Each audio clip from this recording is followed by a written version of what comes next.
Hey everybody, what's going on? This is Paul from Boosted Films. I picked up an EVO VIII roller that needs quite a bit of work, so I thought I would kind of document as I go.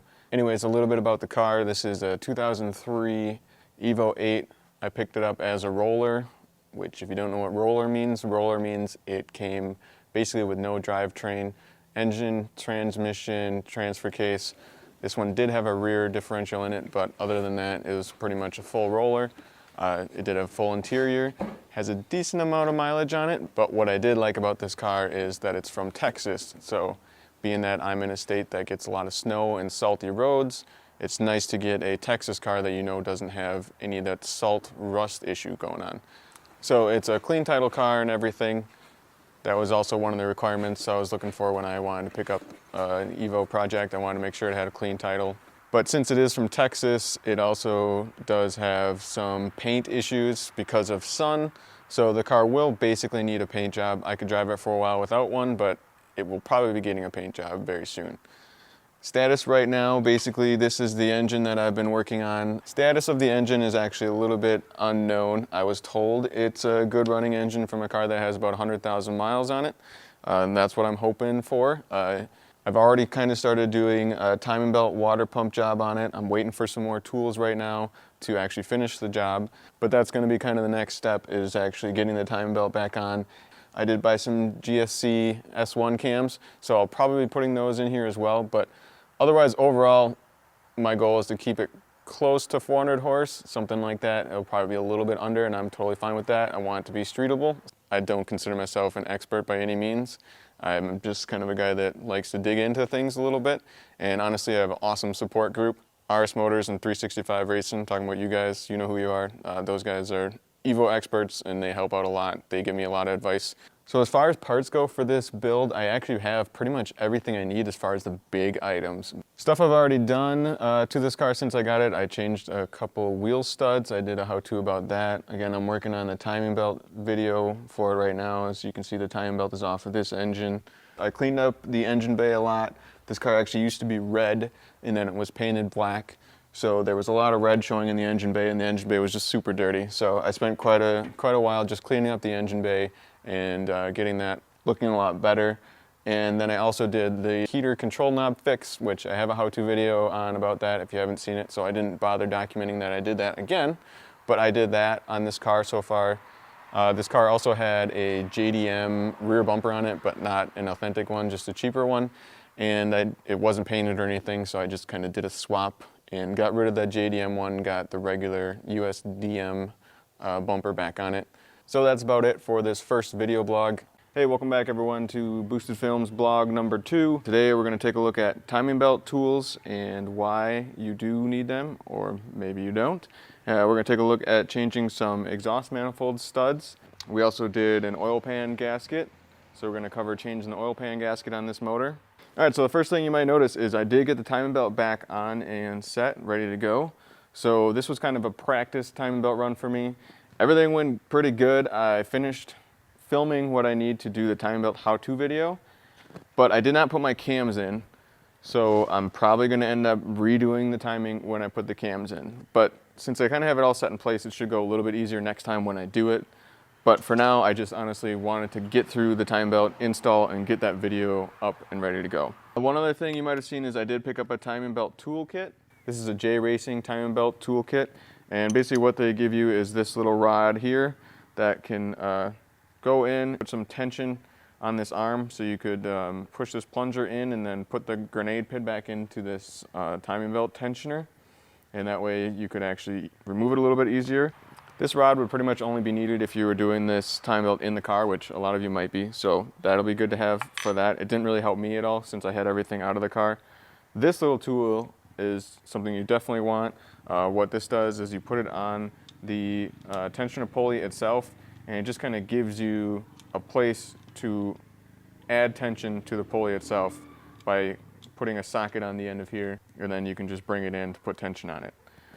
The alternate way, when I say you do need timing belt pulley tools, you kind of do. It makes it a lot easier. But the alternate way I've learned of doing it is you actually put 2 Allen wrenches in here, and then you would just use a screwdriver to actually kind of put between the two Allen wrenches and pull it tight. This is basically a cam gear stop. They make generic ones at an auto parts store.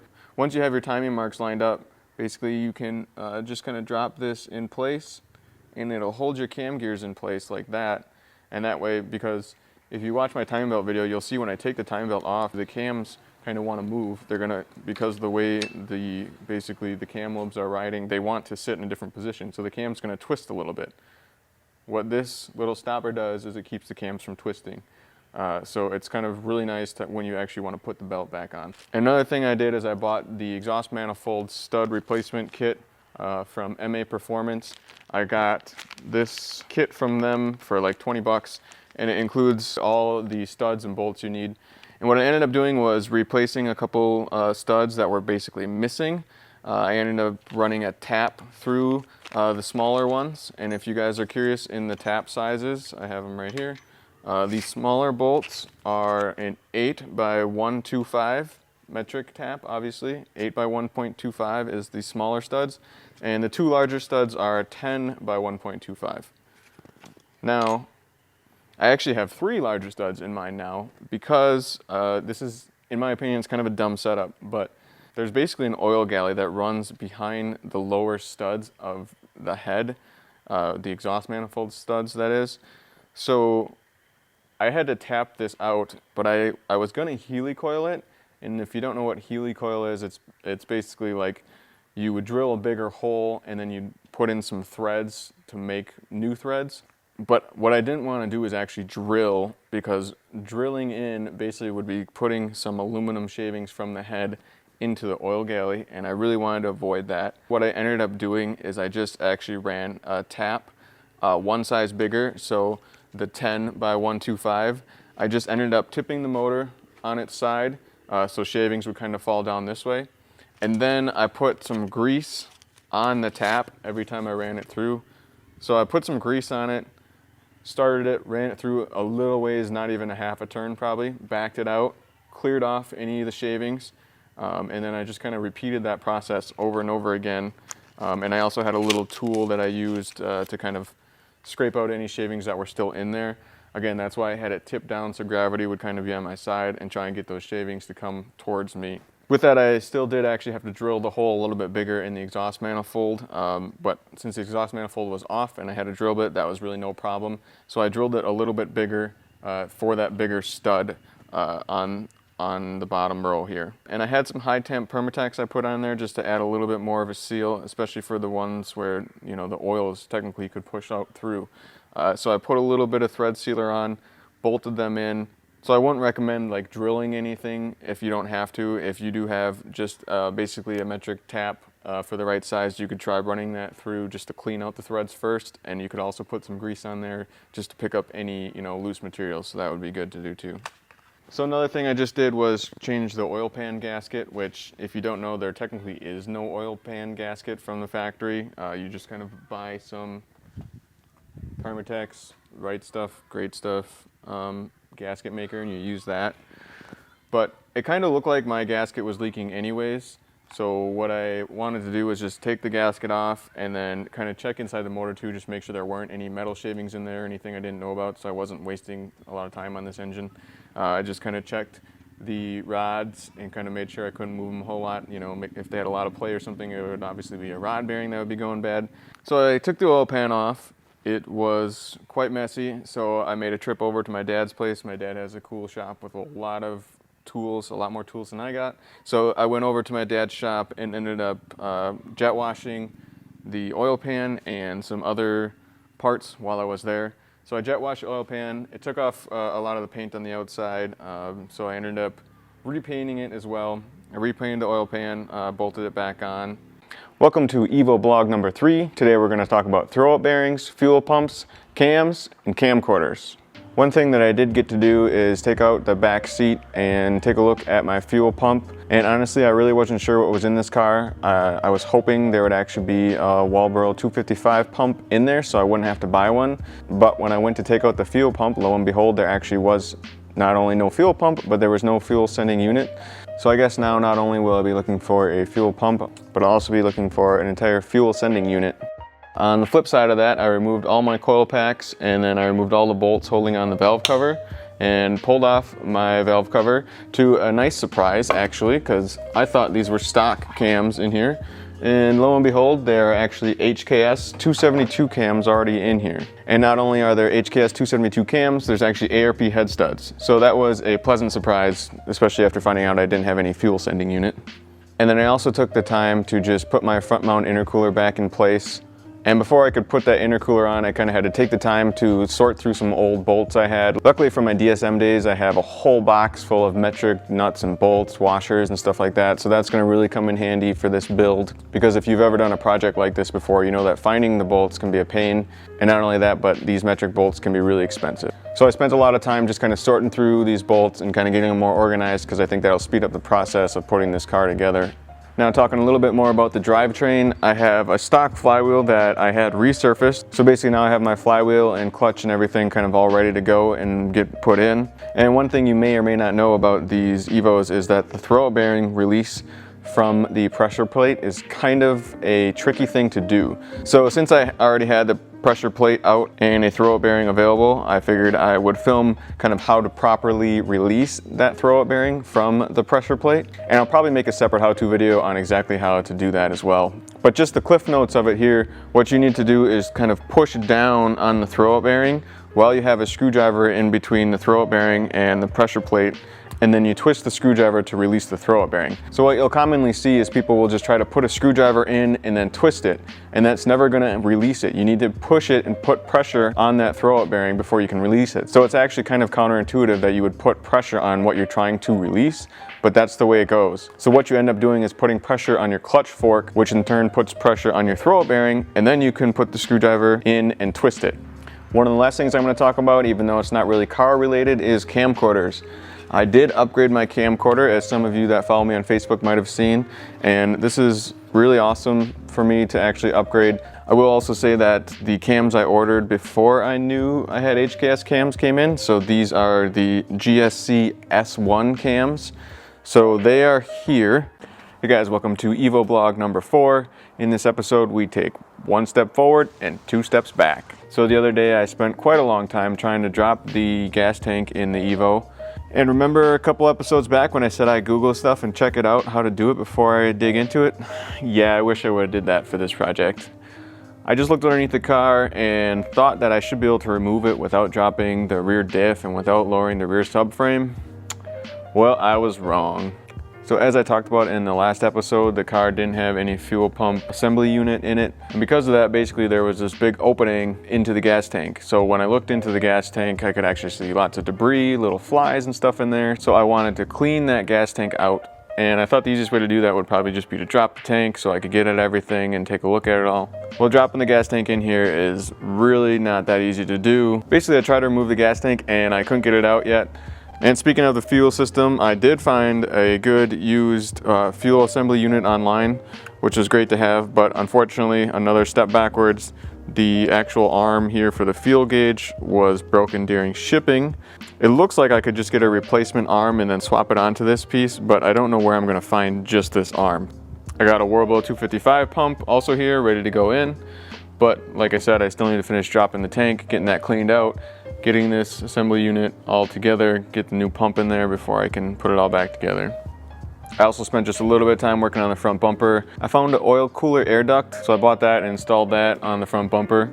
And I also recently just found the rest of the grill mesh that I need to fill out the whole front bumper, so I got that ordered and coming. I found a pretty good deal on a front mount intercooler online. There's a nice bar and plate style intercooler.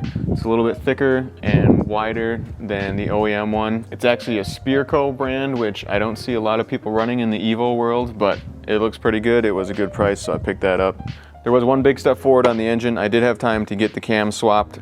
I did end up deciding to run the GSC S1s, and the cam swap went pretty well. There wasn't a whole lot that tripped me up doing the cam install. It just kind of takes a while to do. It's a little bit tedious, especially when you go through and bleed all the lifters and do all that.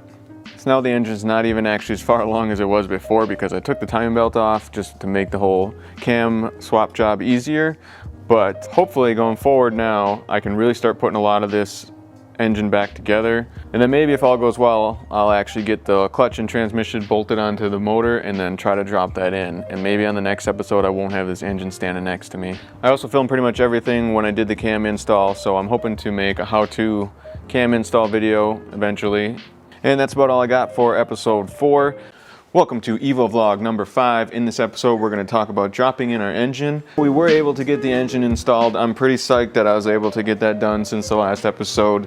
I spent quite a long time just going through bolting everything on the motor, getting a lot of the stuff on the back side of the engine bolted on, particularly because I know it's going to be a lot easier to bolt that stuff on while the engine's out of the car. So we put on our intake manifold and a lot of the hoses that go along with it.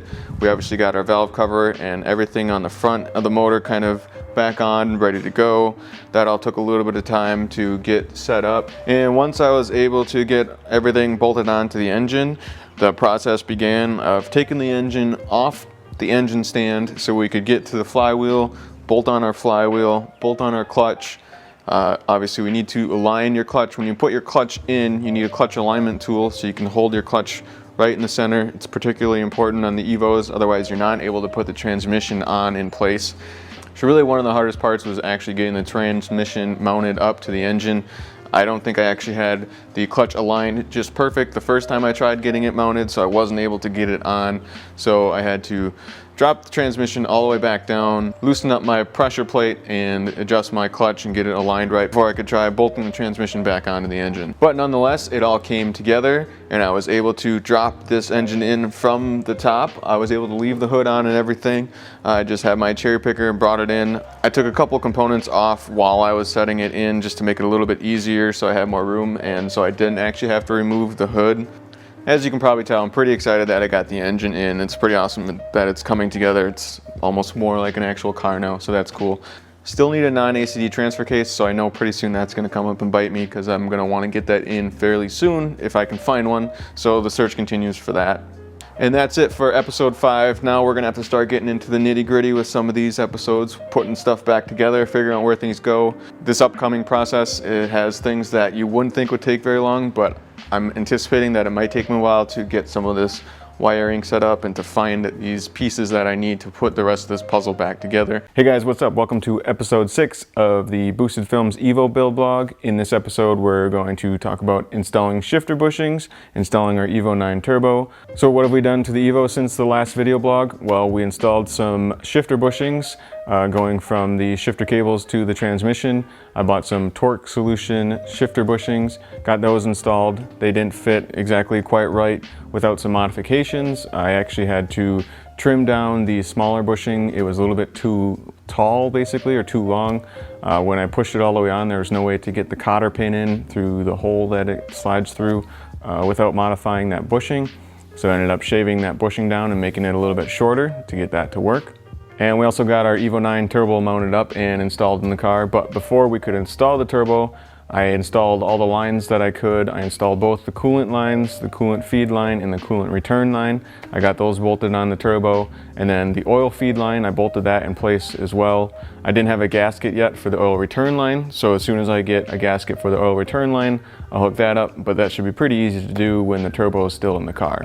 And one thing that I forgot to even cover in my turbo install video a few years back now was to actually set the preload on your wastegate actuator. And the way you adjust your wastegate preload is by basically bolting on your wastegate actuator arm to the turbo itself. And then you should be able to loosen up the nut that holds the adjuster arm in place, and then you should be able to adjust the arm basically until it fits on the turbo without any tension. And then what you're going to want to do is turn it in a couple turns, and then you're going to have to apply some force to that arm to pull that arm out and put it in place on that wastegate flapper. And the reason you want to set some tension on there is because if there really was no tension on that wastegate flapper, it would just be kind of open. And realistically, that would be just like a big boost leak. The exhaust gases would be coming through your turbo and they'd be trying to spool up your turbo, but instead some of the exhaust gases would be leaking out your wastegate because there's no tension on that wastegate keeping that wastegate door closed. So basically, if you are installing a new turbo on your EVO, you want to make sure you do set that wastegate actuator preload. I also have an EVO 9 J-pipe here, and I couldn't help but notice that where this little vacuum hose connects, that there was quite a big kind of burr in here, a big part that kind of stood out. And I can't imagine that would help airflow too well, so I ended up just taking a die grinder to that to smooth that out a little bit. Haven't installed this J-pipe yet either because I still need to get a gasket for that. And that's about all that's been done since the last episode. I know it's not a whole lot. Welcome to EVO vlog number 7. In this episode, we're going to talk about finding a transfer case, our front mount intercooler, our oil cooler, and our rear bumper. So it is indeed lucky episode number 7 because I did finally find myself a non-ACD transfer case in good condition. And basically, the same day I got it, I pretty much installed it in the car. I was super excited to get it. So I did kind of run through, check everything over on it, and then get it installed by myself with the car on the floor with some limited tools. It was a real pain, not gonna lie. I've installed a transfer case before in my old 05 EVO 8 that had the ACD case, but for that install, I was actually at my dad's house using a hoist, and that made things a whole heck of a lot easier. So it's a real pain. Changing the transfer case is a really tough job, especially by yourself. I honestly wouldn't recommend it. You really want someone else with you if you can get an extra helping hand to do it. And right now this car was at the stage where a lot of the stuff that I would have to take off was out of the way, obviously, but I still had to actually remove the basically rearmost motor mount here so I could swing the engine forward and back. I basically had to swing the engine forward while lifting up the transfer case to get it in place. So as you can imagine, you're trying to lift this heavy transfer case while you're trying to push this engine forward. It was tough. I used a floor jack to try and lift the transfer case while I was kind of rocking the engine forward. I don't recommend doing it by yourself, but it can be done. So I'm glad it's done. I'm glad it's in there. This car also didn't have a rear bumper, and what I mean by that is it didn't have the actual metal bumper in the back. It had the bumper cover, but it didn't have the actual bumper support, and I wanted that since I still plan on driving this car on the street. So luckily I found an awesome EVO M member that was basically willing to give it to me for pretty cheap, considering that they're expensive to ship because it's a heavy item. So thank you for sending me that. And I did have time to install that, but it was kind of dark in here when I did it. It's a pretty simple job. There's not much to cover, but I did get that rear bumper installed and then the rear bumper cover put back in place as well. I also got the Spearco front mount intercooler back from a local shop because I had them weld a new bracket on. For whatever reason, this intercooler had the EVO mounting bracket cut off of it, so I had to take it to a shop that could weld aluminum and put a new bracket on there for me. So I got that intercooler kind of just mocked up in place. I'll have to figure out more about how I'm going to actually fully hold it in place once I get the intercooler piping and figure out that whole situation as well. So that's a project yet to come, but it's getting started. And I also have the oil cooler kind of mocked up and in place. I found a stock oil cooler quite a while back. I've had it sitting here, but it's finally to the point where I thought I could put it in place. I'm waiting for a couple more OEM parts to come to actually run all the lines to it. But what I'm really hoping to find soon, and maybe you guys can help me out with, is I'm trying to find the bracket that holds it in place. There are two separate brackets that hold that oil cooler on. I'm kind of looking for the larger of the two brackets, the one that bolts closest to the lines and has 2 bolt holes going into it. I'm back. So what have I done for the last few months? Well, I finally got most of the pieces that I needed to put the gas tank back in place. So I was able to replace basically all the hoses I needed. Some of the hoses that connect to the fill tube near the back of the car are really hard to find. Finding the OEM parts are kind of a pain in the butt and they're kind of expensive, but since I dropped the gas tank, I just really wanted to take the time to do it right. So I bought the OEM pieces, got them reinstalled, got the gas tank back up in place. It's just still kind of hanging back there, hanging down a little bit. I didn't tighten it all the way up because I need to actually find a fuel line that runs the pressure side to run the fuel up to the front of the car, but we'll talk about that a little bit later. I also found a deal on some intercooler piping that was definitely a little banged up, so I did a little bit of work on it and tried to straighten it out as best I could. And it will work, I think, for temporarily at least. I will put some intercooler piping in, just hopefully to get this car running. You know, every time I think about getting this together, it's like I just want to buy the parts to put it together so I can hear it run. But at the same time, I'm kind of tempted to buy stupid stuff, which is actually where I get to my external O2 housing hood dump here that I bought just because I found a good deal on it and couldn't really pass it up. And I kind of always wanted an external dump through the hood. Just, I don't know, I thought it'd be cool. Now is a good time to buy it, especially since I don't have the exhaust set up or anything like that. So I did take the time to do a test fit I also had to cut into my hood a little bit. So I cut into the hood to clearance it to make enough room. And then I had to cut the grill mesh insert and make room for it there as well. But I do have it pretty much all set up right now, good to go. So you can easily open and close the hood. So any bets on how many times I cut myself on this teardrop, you know, sharp edge here? I think I'll have to bubble wrap it or something, honestly, so I don't cut myself on it all the time, or tape it up if I leave it on. I might just take it off for a while too, but it fits good. It's a pretty good stainless steel piece, so I'm hoping it'll work like I want it to. And I also put some stock fuel injectors in place with the stock fuel line. I like to find some 1000cc high Z injectors if I can. I'm still kind of trying to find a good deal on some before I buy any new ones.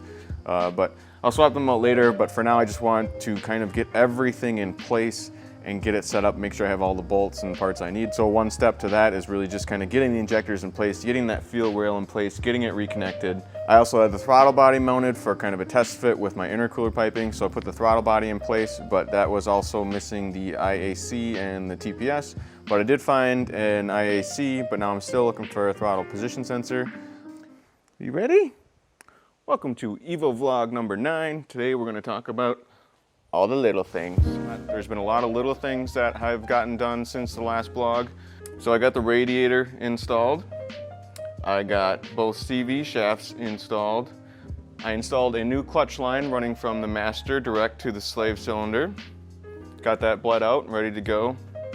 Also installed our serpentine belt with our tensioner pulley. Had to buy a new bolt for the tensioner pulley to get that bolted on. It's a pretty long bolt that goes in there that I didn't happen to have with all these other miscellaneous bolts, so I had to buy a brand new one for that. So we also got our throttle body installed. We ran our intercooler piping. It's kind of just mocked up right now. The intercooler piping isn't actually all completely in place, but I just had to mock it up, make sure it would fit correctly. Got our air intake and mass airflow sensor just kind of sitting in place. So we got the gas tank back up in place and ready to go. Got the high pressure fuel hose reconnected for that. And then as I was putting in the drive shaft back in place, I noticed the old drive shaft bushings were pretty brittle and pretty much falling apart. So ordered some new torque solutions, solid bushings, and put those in place to put the drive shaft back up. Also did a little bit of interior work. We got the back seat back in place now that we're done, hopefully, with putting the fuel system back together. And then I started playing with the front. I got a 3-gauge pod going in where the radio normally is, and I'm relocating the radio down below, underneath kind of where the little cubby is.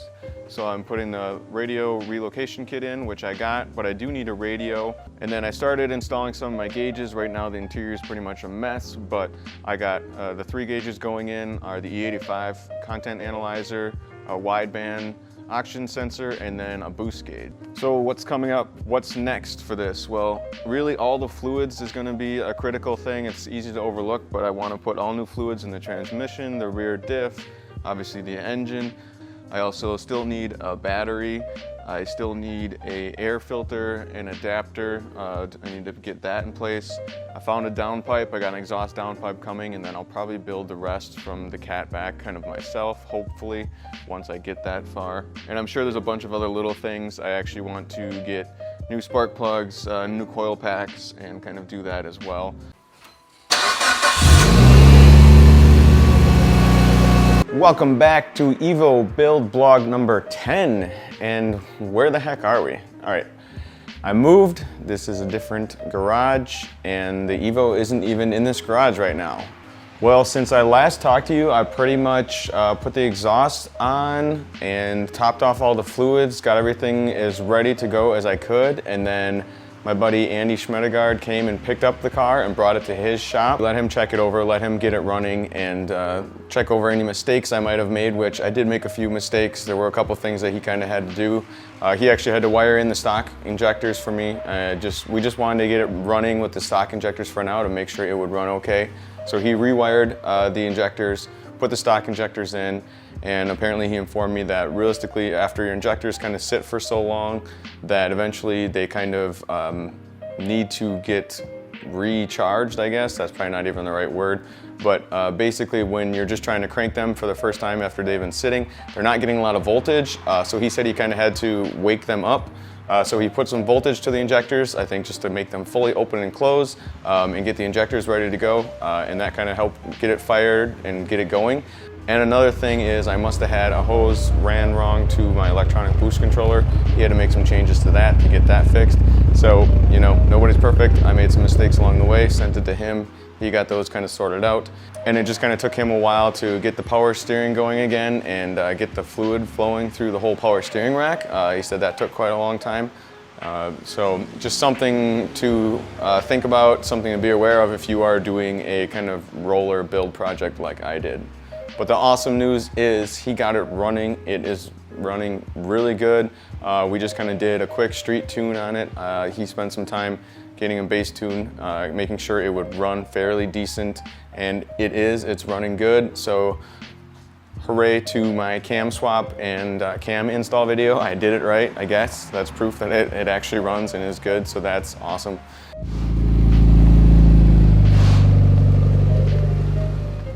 And no transfer case whine, nothing like that. He also said there was a little bit of oil leaking from the oil pan, and I also didn't install a knock sensor, or I thought there was a knock sensor installed and there wasn't. So that was one other minor hiccup that Andy had to deal with and take care of. But the EVO is running. I did get to drive it for the first time, and it was pretty awesome just to get to drive the car. The external hood dump is really loud. I did not really expect it to be so loud. We'll see if I actually keep that on or not. Another mistake I actually did make is with that external dump, I put in kind of an open gasket for the O2 housing where it bolts onto the turbo, and you do not want an open type gasket for that, because realistically what that means is all the exhaust gases can just kind of come right out that O2 dump because there's no block, the gasket's not blocking the divider. So I had to take that gasket out, the open gasket, and then luckily Andy had a gasket there that I could use. I had to modify it a little bit, so I ground it down to kind of port match the ports, and then we put that gasket in, and then it was quiet again basically at idle, so there wasn't air just kind of leaking out of that external hood dump. So that was one other thing that I fixed on it as well. So there's quite a bit to fine tune still with the EVO, but it's really cool just to have it this far along, to get to drive it. Hopefully in a couple weeks I'll actually have it back here at my place and be able to drive it. And at that point, what we're gonna have done to it, hopefully by then, is we will have some 1000cc injectors in, and then we'll have a dual tune, and we'll have it running on ethanol, so we can get a bit more horsepower and just kind of have that flexibility of having a dual tune. So if I can't find ethanol, E85, then I can just run some premium gas. And a little bit more coming up for the EVO. Hopefully I will get it painted soon. It does need paint work, so we're gonna try to get the EVO painted, and it's gonna be black, it's gonna stay black, but it does have a blue door right now, which I don't think anyone watching the blog actually knew about until just now. But I might go into more details on that in an entirely separate video. Welcome to EVO build blog number 11. In this episode, we're gonna talk about exhaust, suspension, and E85. So here we are in the new garage. The EVO has officially made it home. It spent the previous couple of months at Andy Schmedegaard Motorsports, getting some work done there, as I mentioned in the last blog. And what we just did recently is swap out the suspension. It previously had stock suspension, and we put in a set of Megan coilovers, however you say that. So as you can tell, it's a bit lower now, so it does look a bit nicer, and it definitely has some better handling characteristics over the stock suspension.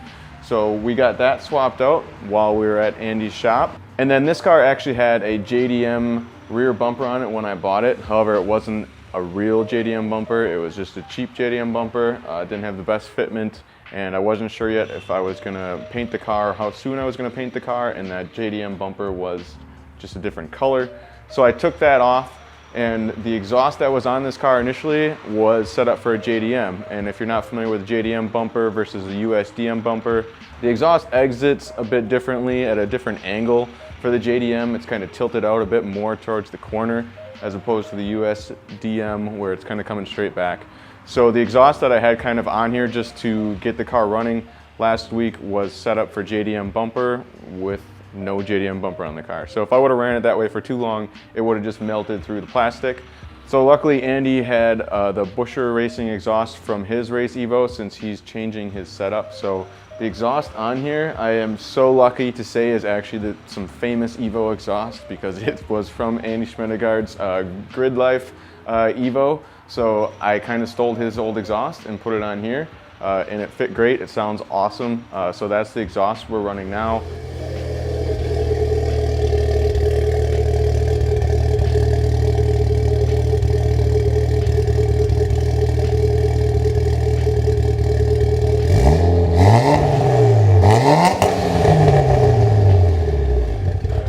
also swapped out the stock injectors for some 1000cc PTE low Z injectors. We had the stock injectors in just when we fired it up, just to make sure it's kind of a way to eliminate a chance of a different part being bad. We just wanted to put stock injectors in since that's obviously stock OEM, and then you wouldn't have to worry about tuning right off the bat and kind of adjusting for a different injector size. We could just start it up, make sure it would run and drive as we did. And then we swapped in the 1000cc injectors so we could run ethanol, so we can run some E85. That's the main reason we went with the bigger injectors, or the main reason I should say that I went that big. I probably would not have had to have gone with the 1000cc size if I was only running premium or regular, fuel. I wouldn't be dumping so much in, but with E85, I'm able to burn a lot more fuel, so I'm going to need the bigger injectors to dump that fuel in. Now, what's the plan here once we boot up? What do you actually have to? So there's just like a base setting. Yeah, we're going to change scaling. So we're still on pump gas. So stock injectors are 560s, which are actually scaled to, I can't remember what they're scaled to, like 510 or something. And that's because the fuel pressure on an EVO is a little different from most. They rate injectors based on a specific pressure. So these are 1000 cc's, so we have to change the scaling, otherwise it's just going to dump a shit ton of fuel in. When you get injectors, they'll say what cc injectors they're at, but that's at a specific pressure. Okay. So I think it's like 39 or 41 or something like that. The Teffer mods, basically, I don't know if it's one guy or a group of people. They've been able to kind of like reverse engineer the stock ECU and rewrite the code to what they want, and they have all these different like little hacks and stuff, dual tune. Yeah. And so with the latest Teffer mods, the V7, that's what we're gonna use. We'll probably set up. What are you gonna run most, E85 or pump? Hopefully E85 if I can find it. I'll keep it on that all the time. So you can do the main map, you can do E85, and then we can do the alternate map, pump gas, and then that can be controlled a few ways. You got an 03 EVO, which has the manual or the intercooler sprayer. So you can actually set it. If you turn this on and the intercooler light starts flashing, that means you're on your alt tune. And I think with it off is the main tune. Or we could set it up with the throttle, so when you there's a fast check engine light flash or a slow check engine light flash, and that can be controlled by holding the throttle down for about 5 seconds. So that's how usually I set them up, because most cars are like the only intercooler sprayer is only on 03, right? Yeah. So you get that option. Otherwise, you could do the throttle to hold the switch between tunes. We're gonna find the injector scaling, main map, fuel settings, injector scaling, and I think these are 1000 cc. These were precision. Yeah, precision is supposed to be precision 1000. So there's a couple people that have went through and already have figured out like the scaling and the latencies. The latencies is the characteristics of the injector at various voltages, because so let's say if something's gonna flow, 1000 cc's at 14 volts. Well, it's not gonna flow 1000 cc's at 10 volts or something. If your battery's getting weak, or so there's these latencies you have to set for various voltages to tell it how long the injector takes to open and close. Injector companies really are supposed to provide this information. I think a few are now. I think Injector Dynamics and a few others are actually sharing this information, but it's basically the characteristics of the injector at various voltages and stuff. Yeah, and there are some ways you can log it. You can kind of fine tune the latencies a little bit, but there are certain ranges you're never gonna really touch. There's never gonna be a condition, or how would you simulate a condition at? Let's see, where is the scaling? I'll show you what it looks like here. Injector voltage latency scaling, compensation. So, like 5 volts. When are you ever going to be at 5 volts? Even 7 volts, 9 volts, pretty rare. But you might be at 11. Maybe you have, or a cold winter day, you might be at like 10 volts or something like that. So it needs to know those different latencies to make it easier to start. An injector's at 14 volts is not going to act the same at 9 volts. And I need to give a shout out to Ronnie at RS Motors for hooking me up with those injectors. Thank you very much. I appreciate it. So we got the injectors installed. I was missing some of the little clips, the little metal clips that kind of hold the plastic in place. So I ordered some of those, and I also see there's kind of a revised clip they kind of sell now for like $5 a piece. where you kind of swap out the whole piece, as far as I understand.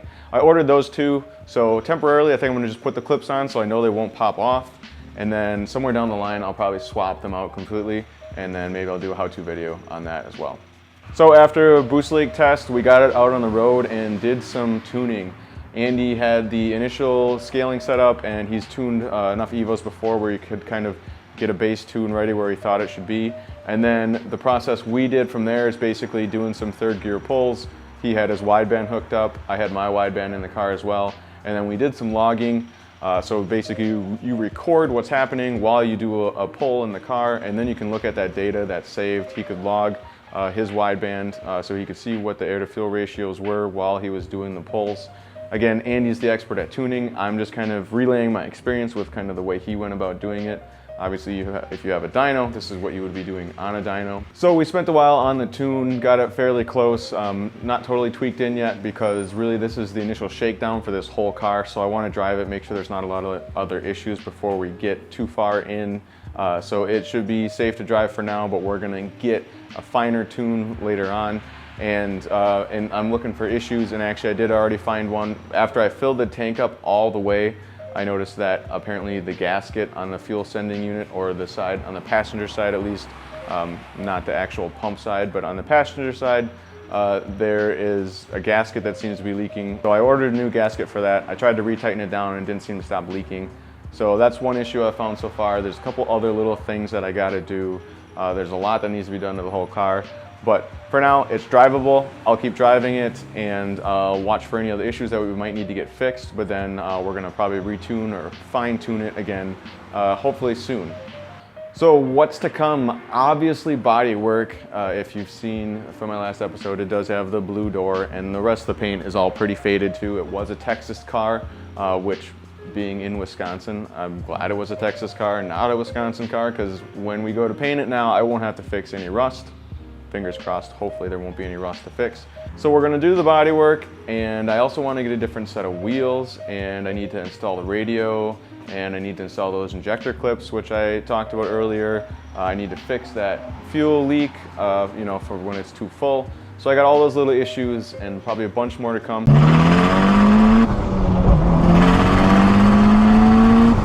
Welcome back to my EVO build blog series. In this episode, we're going to talk about fixing some minor issues on the EVO now that it's up and running, and also talk about doing a little dirt track spectator racing. So what's all happened to the EVO since the last video? Well, a couple things. We got our radio installed, pretty simple.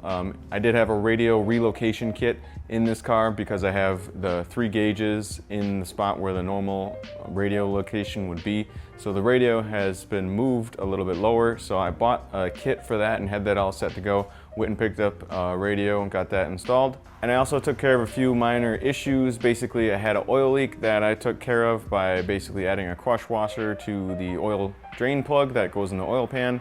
And then there was a fuel leak issue that was going on the passenger side of the EVO. Basically, that fuel sending unit gasket was getting bad. I think it was just old, fatigued, just because it was probably the OEM from gasket for all I know. But this gasket right here, this part number that you see, is the gasket you need just in case you ever do change this gasket on this side, because there were 2 different ones that kind of came up when I tried to order these parts, and the person was actually very helpful that got me the OEM parts and told me that, hey, this is probably the one you need. I actually had them send both just so I could compare, and actually this is the other gasket that they sent me, and this is obviously was the wrong one for what I wanted to change. So if you do need to change that fuel sending unit gasket for the part that's on the passenger side, this part number here on the screen is the one you need. I also changed the speed sensor. So the speedometer in my car was basically really bouncy when it started working, and it almost always took like 10 minutes driving before it would even get off of 0. It was throwing a check engine light code, service engine soon code, stuff like that. So I had to get that taken care of too. So I bought a new OEM speed sensor right here. This is actually the old one that I took out. It was a pretty easy swap, but I did document it all, and I will hopefully make a how-to video about that in the future as well. So those were some of the minor tweaks just to make this EVO a little bit more roadworthy that I got taken care of. We did a little bit more refinement on the tune as well, and basically we actually kind of did that while we were at my local dirt track. Hopefully you've already seen my video of my EVO winning the spectator races. I do need to clarify, I was not driving. I am definitely not good enough to power slide all the way through the corner like Andy was, which was quite a show. So let me explain a little bit about the spectator races and what they are all about. Basically, it's supposed to be for people that would come to this, local dirt track and watch the race cars go around, but you could bring your regular car out there. You're just a spectator, you bring your spectator car out, and basically you line up against one other spectator car. So there's 2 cars out on the track, and you go from a standing start, you make 1 lap around the track, and the first person to the finish line wins, moves on to the next round, and you get eliminated, obviously, as soon as you lose. There's a 4 and a 6 cylinder class and a V8 class. Well, believe it or not, if you watched my video, my EVO was running in the V8 class right from the get-go. But unfortunately, the one main car, the car that always wins, 600-some-ish horsepower, rumored Camaro, that usually always wins the spectator races, ended up breaking.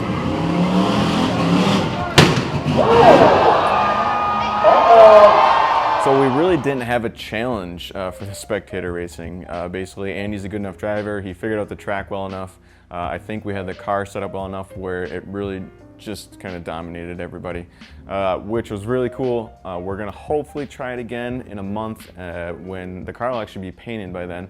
I kind of want to do the spectator races before the car was painted, just because obviously it's not too friendly to bring your car out to a clay and dirt racing track on the paint, but what the hell? I mean, it's not going to be a show car anyways, no matter what, but we'll just do it, have fun with the car. I mean, that's what it's all about, just getting your car out and racing it and having fun. A couple other things to point out about the spectator racing is you actually did need 400 treadwear or higher tires to compete in the V8 class, so it was a bit hard to find 400 treadwear tires in the size I wanted, but I did find some Dunlop tires that seemed to work pretty well, obviously, since we ended up winning, so that was great. And if you haven't seen my spectator race video yet, I'm just going to break it down a little bit here because I actually find it kind of funny. My EVO basically lines up first race against this big boat of a New Yorker, I guess. I don't know, it's just a big old car. But then the announcer actually says, you know, fan favorite, who do you think is going to win? Who thinks EVO's going to win? There's a couple people like, yeah. Who's got the Mitsubishi? Who's got the New Yorker? New Yorker, fan favorite. And I was just like, fan favorite, New Yorker. And then Andy Andy didn't even launch the car, but he smokes him off the line and then beats him by half track. So it was pretty funny. And then after that, the next race was against a V8 swapped like Chevy Lumina. That car has actually done pretty well in the past.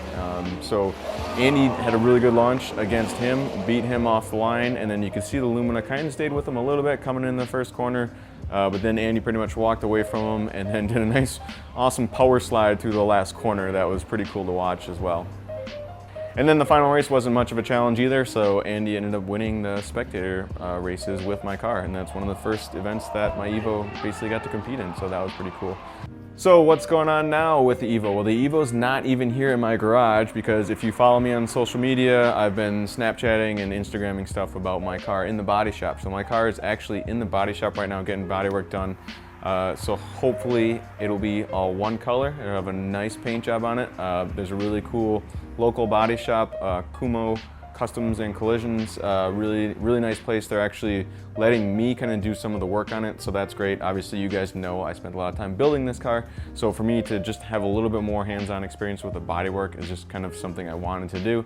Even though they're doing a lot of the heavy lifting, I'm doing a little bit more of the time-consuming prep work, taking it apart and then just sanding things down, getting things ready for paint.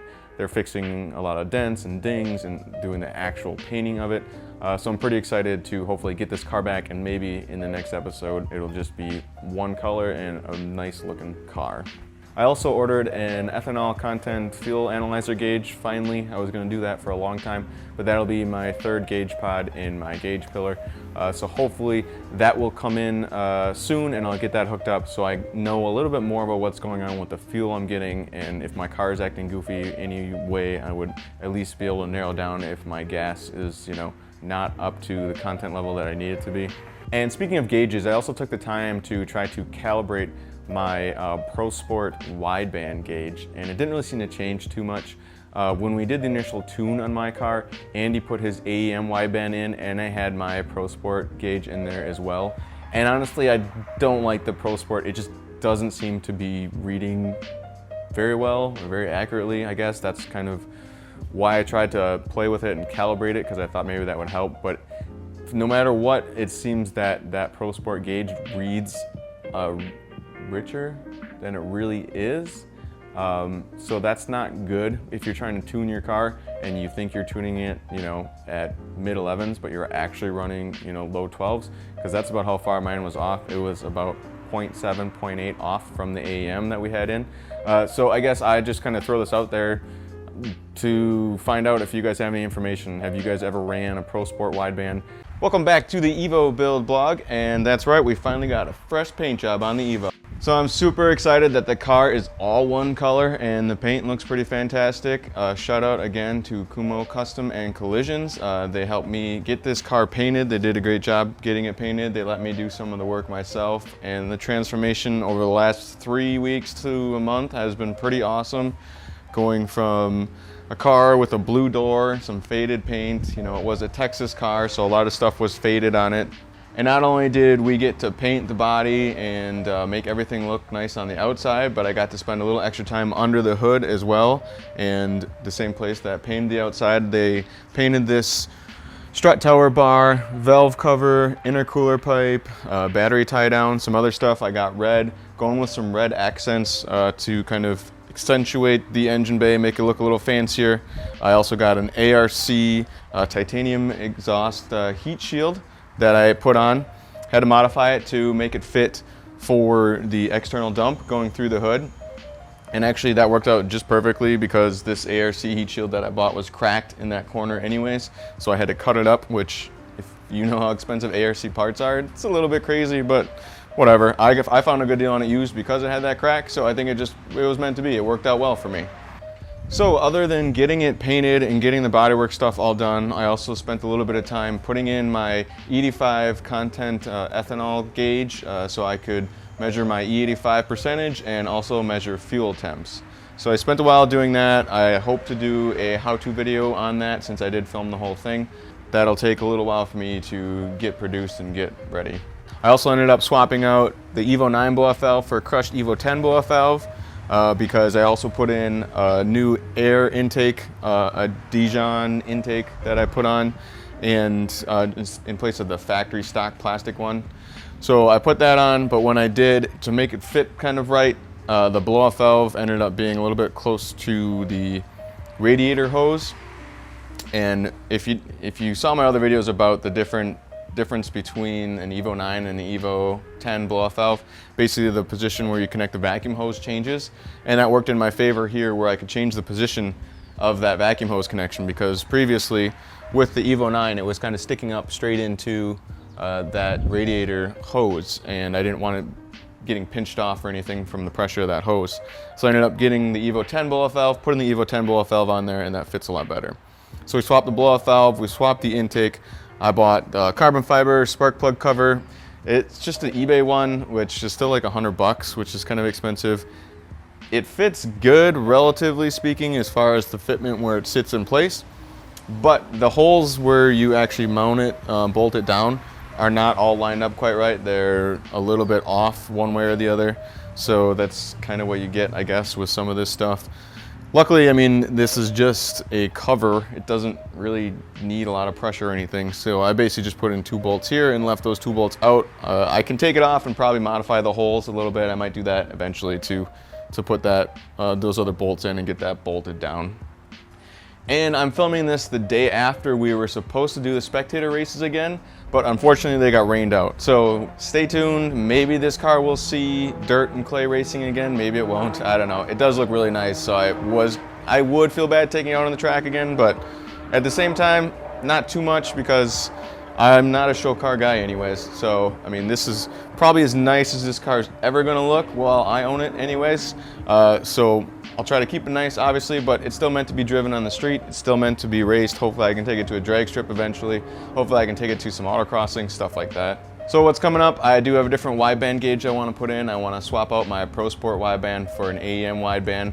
I'll do that eventually. I also have all the AC air conditioning components that I want to put in. I'll have to remove the bumper, I believe, to put that condenser in.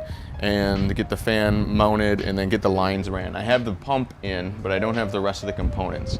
So, well, I didn't have the rest of the components. I do now. So I want to put those in. I'll probably maybe do a how-to video on that. I don't know how many people would have to ever really do that. But if you ever bought a roller, that I guess you would potentially end up having to install all the air conditioning stuff. So that's about it for this episode of the Boosted Build Blog. It's another episode of the Boosted Films EVO Build Blog, even though this might transition a little bit from a build blog to just maybe a blog in general about what I'm doing with the EVO, since it's kind of built now. There's not as much that I'll be doing in each episode as far as working on the car itself. It's been really nice. Actually, these last couple of weeks, I've been able to drive the car a lot, got to race the car quite a bit.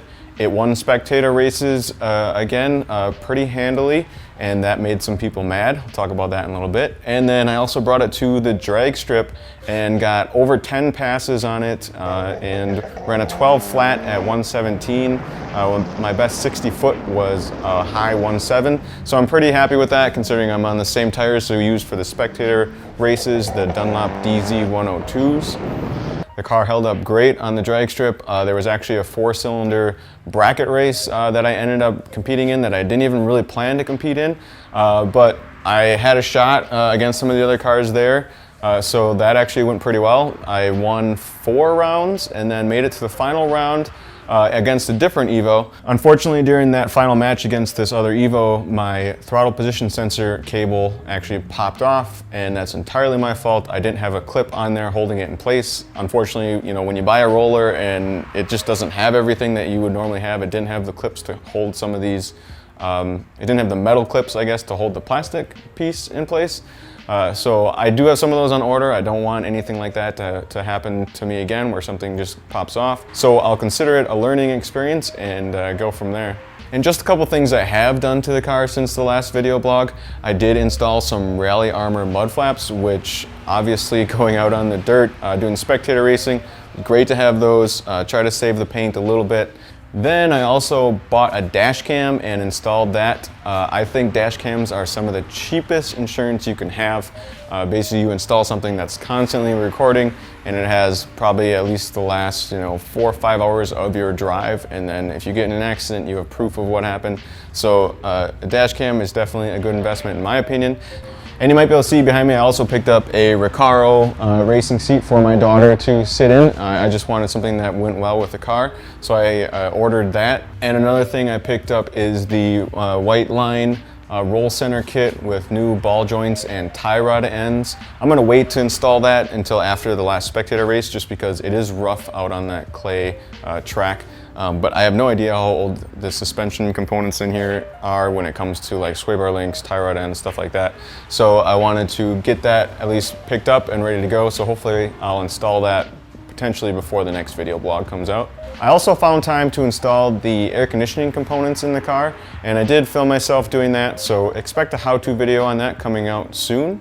I haven't charged the system yet, and considering the fact that fall is coming up here in Wisconsin, I'm not in too much of a rush to actually get it working and functioning yet, but I just did want to install the components since I had them here. So that's about it for this episode of the EVO Build Blog. Welcome to the Boosted Films video blog. And what's going on with my EVO? Well, not a whole lot has happened. I think my clutch is starting to slip, which isn't a big surprise because honestly this has about 30 launches on the ACT clutch that I put in here, and honestly the clutch wasn't even brand new. The disc was in really good shape, but it wasn't brand new because when I was putting this car together, it was really just to get it together, get it running. But I do have an XD twin disc clutch ready to go in, but I'm also gonna drop the transmission at the same time and have it reworked because it does have a slight grind into 5th gear. So I just want it gone through, and I'm gonna take it actually to Andy Schmedegard, who I mentioned earlier. He's gonna rebuild the transmission for me. And also, what I'm probably going to do, and if you're an EVO enthusiast out there and you would like to track your EVO, I recommend you looking into the straight cut 4th gear option.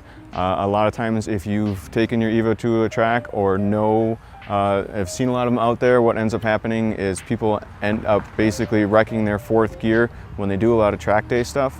So Ronnie at RS Motors has got an order coming in of straight cut 4th gear sets that you can get for your EVO if you want.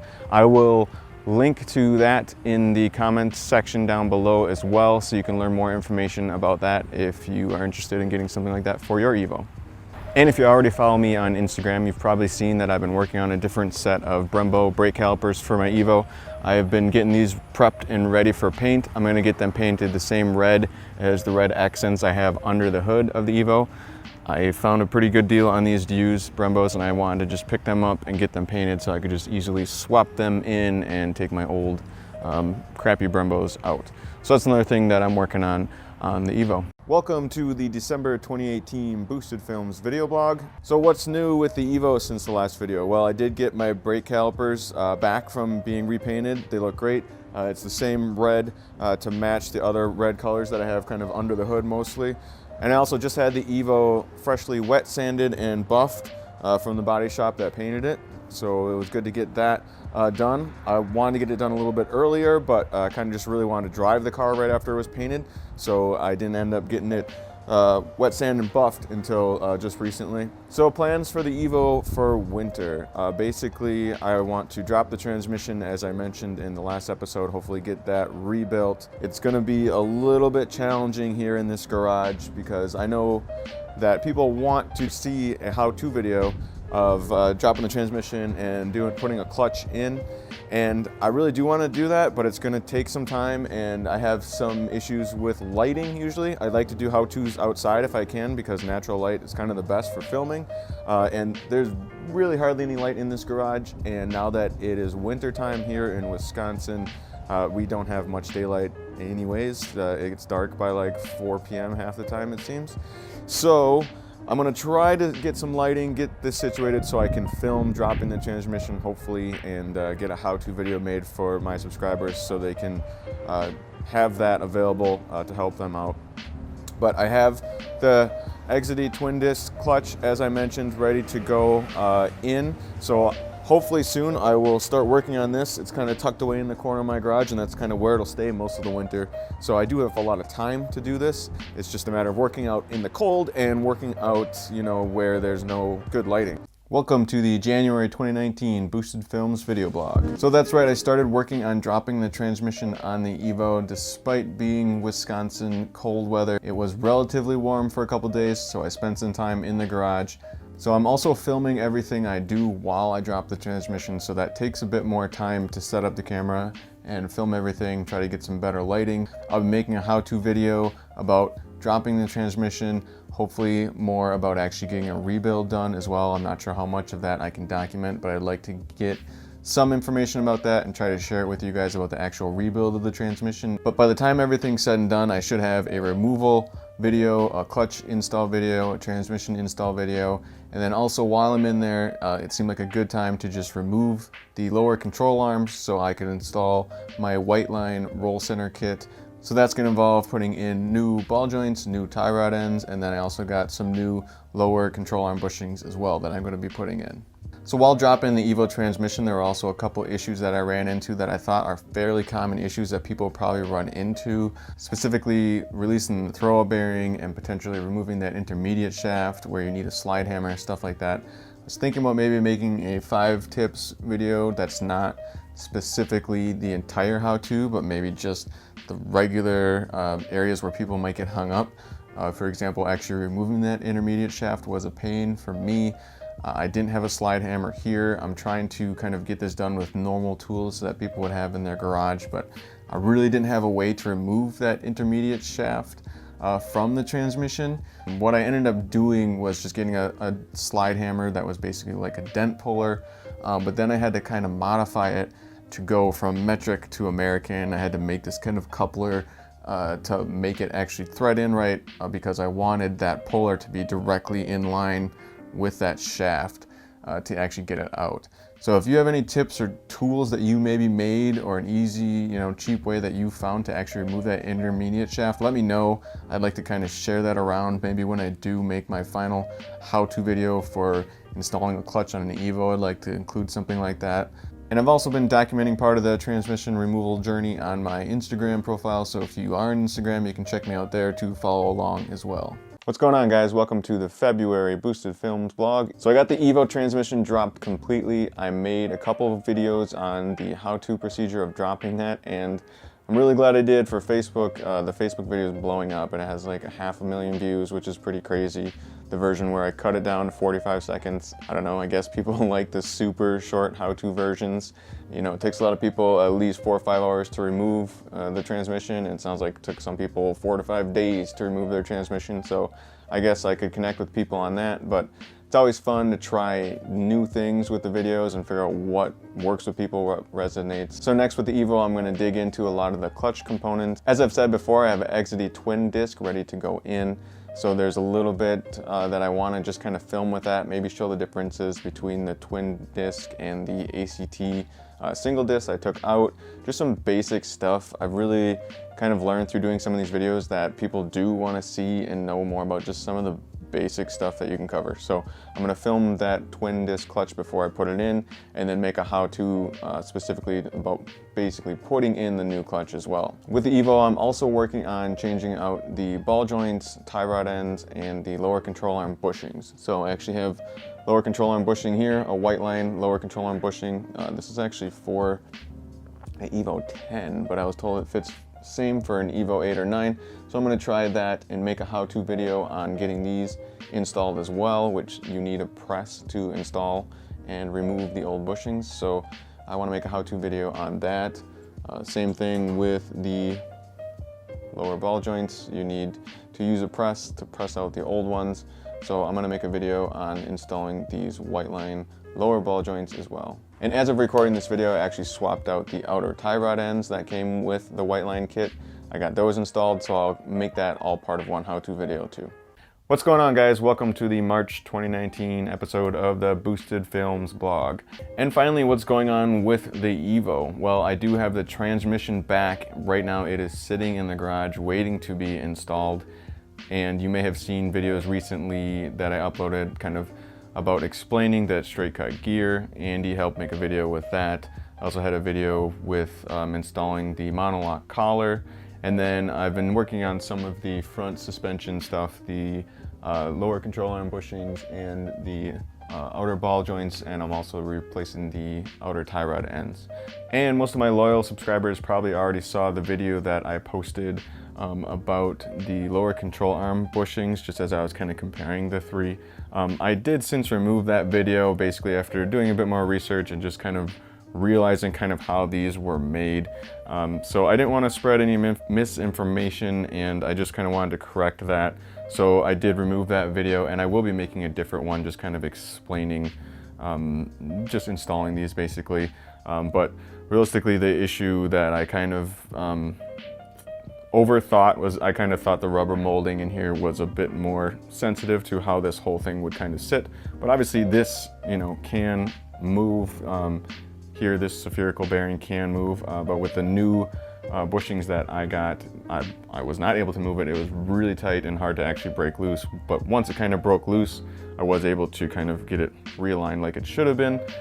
Just so you're aware, I am going to make an update video and at least talk a little bit more about installing these lower control arm bushings. And if for some reason you're wondering where that video went, well, I deleted it. That's really a limitation when it comes to creating YouTube videos. I can't easily go back and update and edit just part of it, stuff like that. So that's usually why I also mention in my how-to videos to check the comments and the description for any updates, because that's kind of the only place I can go to update if I did find a new way to do something or if I just did something wrong. But as always, I appreciate the comments, I appreciate the feedback. I want to have open discussions when it comes to how-to videos and when it comes to really anything else. If you want to talk to me about it, I'm open to it. I definitely am not one to come delete comments unless they're just entirely hateful and serve no purpose. I don't claim to be an expert. I'm just trying to document the process of everything that I'm learning along the way when it comes to basically my EVO. I also have a new rear main seal here that I'm going to install as well. Since the transmission is out, now is the perfect time to get a new rear main seal installed. And along with that, I actually picked up a new starter plate as well, just because the one that was on mine was bent up a bit, and these are relatively cheap to pick up.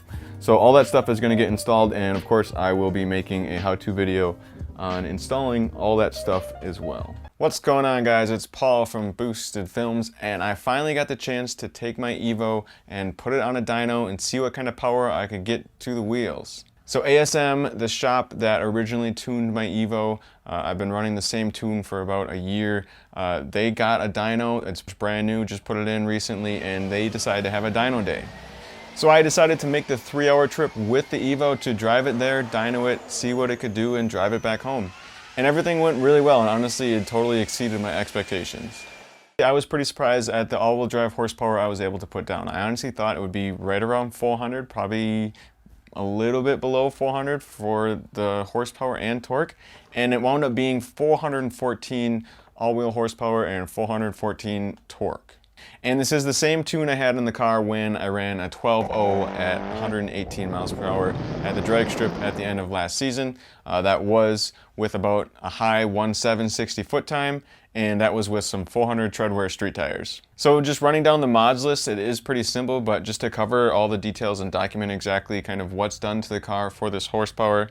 The only internal mods are basically the GSC S1 cams, and along with that are the ARP head studs.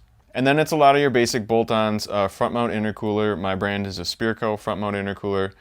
Full 3-inch exhaust. The brand of my exhaust is Busher Racing. Running some 1000cc low Z injectors. The brand I'm running is PTE. It's got engine intercooler piping and a Dijon Tool air intake. And a 255 Warble fuel pump pushing out E85. And then basically some upgraded OEM parts. I upgraded the stock EVO 8 turbo to a stock EVO 9 turbo, so it is, still a stock OEM Mitsubishi EVO part. And same thing with the blow-off valve. It's not a stock EVO 8 blow-off valve, it is a stock EVO 10 blow-off valve. And of course, you probably all know I'm currently running the transmission with a straight cut 4th gear. Otherwise, the transmission internals are pretty much stock. And I'm running an Exedy twin disc clutch. However, I think it is worth noting that on this same setup, I was previously running an ACT full face disc, full face sprung disc, the HD pressure plate. And that clutch was holding relatively fine. It had quite a few launches on it that it held up to, but it was starting to slip. So now that you have all that info, here are a couple clips of it on the dyno.